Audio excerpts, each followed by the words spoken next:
இது 75வது ஆண்டு பவள விழா. மாண்புமிகு முதலமைச்சர் அவர்கள் இந்த பவள விழாவின் முதலமைச்சராக இன்று அமர்ந்திருக்கிறார். 1949ஆம் ஆண்டு செப்டம்பர் 17ஆம் தேதி துவங்கிய திராவிட முன்னேற்றக் கழகம் 1952 தேர்தலில் போட்டியை தவிர்த்து கட்டமைப்பை வலிமைப்படுத்தி அடுத்த தேர்தலில் போட்டியிட்டு வென்று 1967ஆம் ஆண்டு முதலமைச்சராக பேரறிஞர் அண்ணா பதவியேற்றார். பிறகு முத்தமிழறிஞர் கலைஞர் முதலமைச்சராக 1969ஆம் ஆண்டு பதவியேற்றார். 7 முறை திராவிட முன்னேற்றக் கழகம் ஆட்சி செய்திருக்கிறது. ஒரு முறை பேரறிஞர் அண்ணா, 5 முறை முத்தமிழறிஞர் கலைஞர், இப்பொழுது நம்முடைய அண்ணன் தளபதி அவர்கள் 7வது முதலமைச்சராக இருக்கிறார். இதிலே 7 கடைவள்ளல்களை நாம் அறிந்திருக்கிறோம். 7வது கடைவள்ளலாக அண்ணன் தளபதி அவர்கள் முதலமைச்சராக இருக்கிறார். 7 கடைவள்ளல்கள் கொடுத்த திட்டங்களும் சமூக நீதியும் தான் இன்று தமிழ்நாட்டின் மிகப்பெரிய பரிணாம வளர்ச்சிக்கு உதவி இருக்கிறது. ஒன்றிய அரசாகட்டும், மாநிலங்கள் அரசாகட்டும், இந்த தேசத்தில் இருக்கின்ற ஆட்சியாளர்கள் எல்லாம் தமிழ்நாட்டுக்கு வரும் பொழுது இங்கே ஒரு சிறப்பான நல்லாட்சி நடந்து கொண்டிருக்கிறது, பொற்கால ஆட்சி நடக்கிறது என்று நம்முடைய எதிரிகளும் வாழ்த்துகிறார்கள் என்றால் அதற்கு இந்த 7 கடைவள்ளல்களும் ஆற்றிய பணிகள். 7ஆம் கடைவள்ளலாக மாண்பு முதலமைச்சர் இருக்கிறார். 7ஆம் கடைவள்ளல் பேகன் இருக்கிறார், பாரி இருக்கிறார், காரி இருக்கிறார், அதியமான் இருக்கிறார், ஆய் இருக்கிறார், நல்லி இருக்கிறார். மாண்பு முதலமைச்சர் 7வது கடைவள்ளல் நல்லியாக அமர்ந்திருக்கிறார். என்ன நல்லிக்கு மிகப்பெரிய சிறப்பு? வந்தாருக்கு உணவு கொடுப்பவர். ஒரு புலவர் ஒருவர் பசியும் பட்டியனோடு கிழிந்த ஆடையோடு வரும்பொழுது அவர் அரசர் என்று தெரியாமல் இந்த ஊரில் யாரும் உதவி செய்ய மாட்டார்களா என்று கேட்டவுடன் உங்களுக்கு என்ன வேண்டும் என்று நல்லி கேட்கிறார். எனக்கு பசிக்கிறது, உணவு வேண்டும் என்று சொன்னவுடன் அவரே சமைத்து பரிமாறி அவரை வயிறார சாப்பிட வைத்து அனுப்புகிறார். அப்பொழுது அந்த புலவர் கேட்கிறார், இந்த தேசத்தில் ஒருவர் சாப்பாடு போட்டார், அவர் யார் என்று. அவர்தான் இந்த நாட்டின் வள்ளல் அரசன் என்று சொல்லுகிறார்கள். அதே போன்று இன்று லட்சக்கணக்கான குழந்தைகளுக்கு காலை உணவு அளித்த நல்லியாக அமர்ந்திருக்கின்ற நம்முடைய மாண்பு முதலமைச்சர் அவர்கள் தமிழ்நாட்டிற்கு சிறப்பு சேர்த்திருக்கிறார். இந்த திட்டங்கள் தான் திராவிட முன்னேற்ற கழக திராவிட மாடல் ஆட்சியின் கடல் கடந்து கனடா வரை சென்றிருக்கின்ற திட்டம். இப்படி பல திட்டங்களை நாம் சொல்லலாம். முத்தமிழறிஞர் கலைஞர் அவர்களை பற்றி பேசும்போது சொல்லுவார்கள், இவருடைய ஆட்சியிலே சிறப்பு என்ன, திராவிட முன்னேற்ற கழகத்தின் ஆட்சி சிறப்பு என்ன என்று. கருவறை முதல் கல்லறை வரை திட்டம் தீட்டிய ஒரே முதலமைச்சர் திராவிட முன்னேற்ற கழகத்தின் முதலமைச்சர் முத்தமிழறிஞர் கலைஞர் என்று 2007 பேசப்பட்டது. எல்லோருக்கும் ஒரே நீதி, எல்லாரும் ஆட்சி செய்கிறார்கள், எல்லா மாநிலத்திலையும் ஆட்சி நடக்கிறது. ஒருவர் சமூக நீதி மீது அக்கறை செலுத்துவார், மற்றொரு திட்டங்களுக்கு முக்கியத்துவம் கொடுப்பார். ஆனால் தமிழ்நாட்டு மட்டும்தான் தொடர்ந்து சமூக நீதி ஒரு கண்ணாகவும் தமிழ்நாட்டினுடைய திட்டங்கள் வளர்ச்சிகள் ஒரு கண்ணாகவும் மேற்கொண்டு வருகிறார்கள். ஆகையால் தான் இன்று எல்லோரும் போற்றப்படுகின்ற முதலமைச்சராக மாண்பு முதலமைச்சர் அவர்கள் இருக்கிறார். 2021க்கு முன்பு 10 ஆண்டுகள் எந்த துறையும் செயல்படவில்லை, இந்த தேசத்தின் கடைசி துறையாக இருக்கிறது என்பதையெல்லாம் எடுத்து ஆய்வு செய்து மீண்டும் 3 ஆண்டுகளில் முதன்மை துறையாக மாற்றிய வல்லமை நம்முடைய முதலமைச்சரை சாரும். அந்த அளவிற்கு பல திட்டங்களை தீட்டியிருக்கிறார். இங்கே பேசிய தலைவர் பெருமக்கள் எல்லாம் சொன்னார்கள், இந்த தேசம் என்பது வேற்றுமையில் ஒற்றுமை காணுகின்ற தேசம். ஆனால் இந்த தேசத்தில் பாசிசங்கள் என்று அதிகரித்து வருகின்றன. என்ன காரணம் என்றால் எதிர்க்கின்ற சக்திகள் கடந்த காலத்தில் குறைந்ததால் அவர்கள் வளர்ந்து விட்டார்கள். இப்பொழுது வலிமையான சக்தி ஒன்று தென் மாநிலங்களில் உருவாகிறது, இந்தியாவுக்கு வழிகாட்டுகிறது என்றால் அது திராவிட முன்னேற்ற கழகத்தின் மாடல் ஆட்சியாக நடத்தி கொண்டிருக்கின்ற நம்முடைய மாண்பு முதலமைச்சர் அண்ணன் தலைமையில் இன்று வெற்றிகரமாக நடந்திருக்கிறது.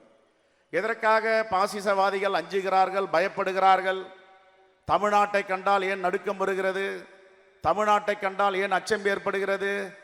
தமிழ்நாட்டை தொட்டால் ஷாக் அடிக்கும். தமிழ்நாட்டு முதலமைச்சர் வேடிக்கை பார்க்க மாட்டார், உடனடியாக பதிலளிப்பார், எந்தவித சமாதானமும் செய்து கொள்ள மாட்டார். தமிழ்நாட்டு மக்களுடைய நலனே ஒன்றுதான் முக்கியம் என்று அவர் பணியாற்றி கொண்டிருக்கிறார். ஆகையால் தான் என்னுடைய ஆசையை நான் இங்கே தெரிவிக்கிறேன். கால் நூற்றாண்டில் திராவிட முன்னேற்ற கழகம் ஆட்சியில் இருந்தது.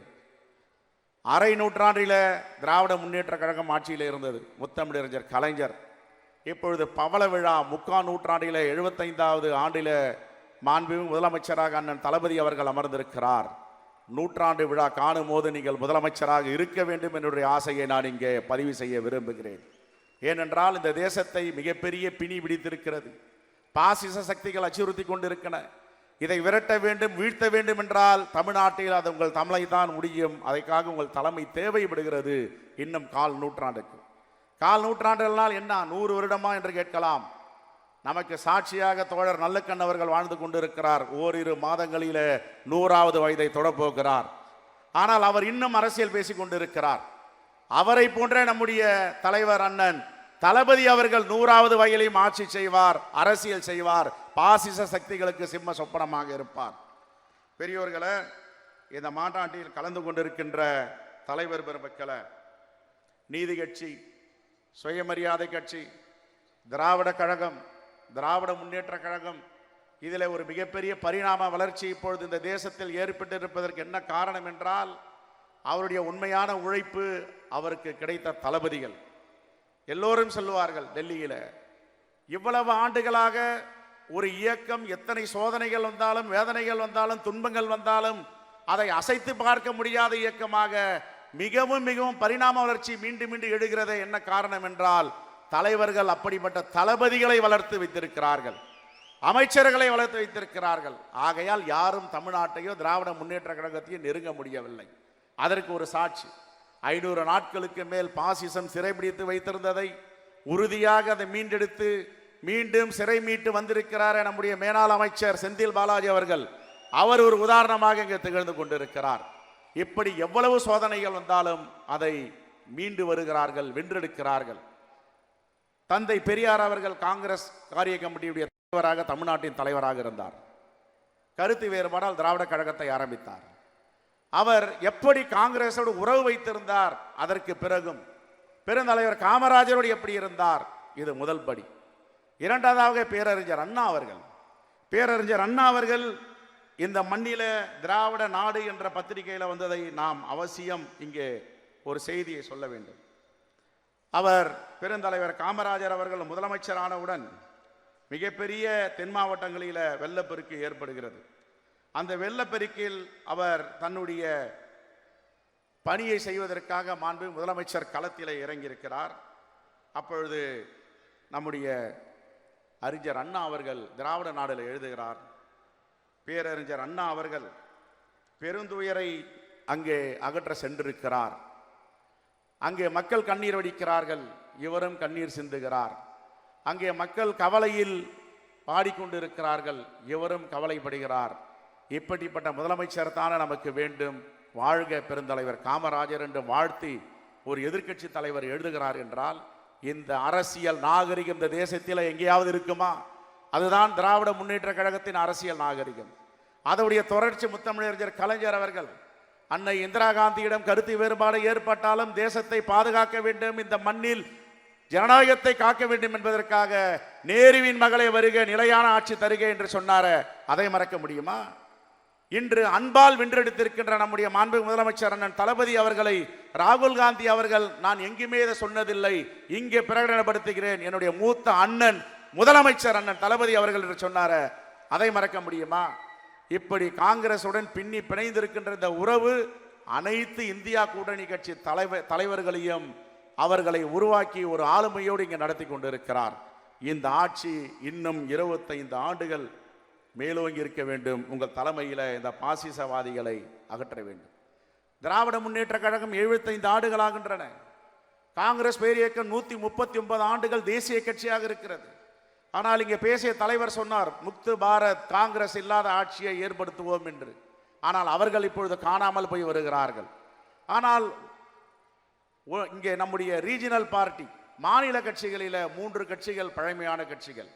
காஷ்மீரில் இருக்கிற தேசிய மாநாட்டு கட்சி, பஞ்சாபில் இருக்கின்ற அகாலிதளம், இங்கு இருக்கின்ற நம்முடைய திராவிட முன்னேற்ற கழகம், 3 கட்சிகளும் பழமையான கட்சிகளைய ஒற்றுமையை பார்த்தால் இன்று 3 ரீஜனல் பார்ட்டி, ஸ்டேட் பார்ட்டியில, மாநில கட்சிகளில உயர்ந்து நிற்பது திராவிட முன்னேற்ற கழகம்.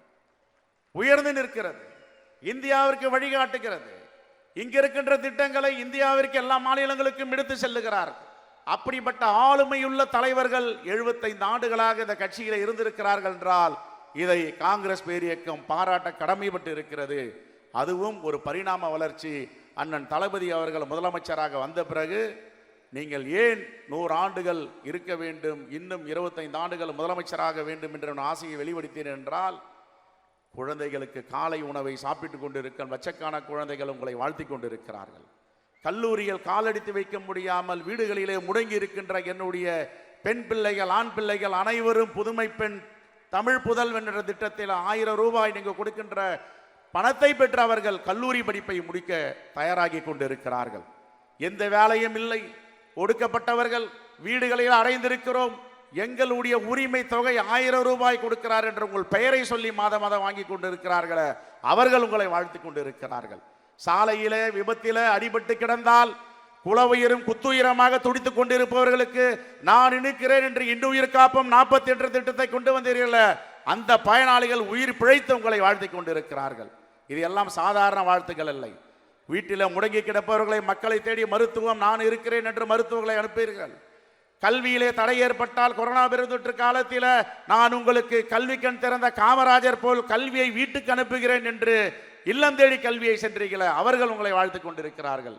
ஆகவே இந்த 75 ஆண்டு பரிணாம வளர்ச்சியில தமிழ்நாட்டில் போட்ட திட்டங்கள் 1 2 கிடையாது. சமூக நீதியும் திட்டத்தின் வளர்ச்சி, தமிழ்நாட்டுடைய வளர்ச்சியும் 2 கண்களாக நீங்கள் அமைத்திருக்கிறீர்கள். வெற்றிகரமாக உங்களுடைய பயணம் தொடர வேண்டும் என்று 75வது பவள விழா ஆண்டை நாங்கள் வாழ்த்துகிறோம், வரவேற்கிறோம். மீண்டும் இது 100 ஆண்டுகள் பரிணாம வளர்ச்சி பெற வேண்டும்.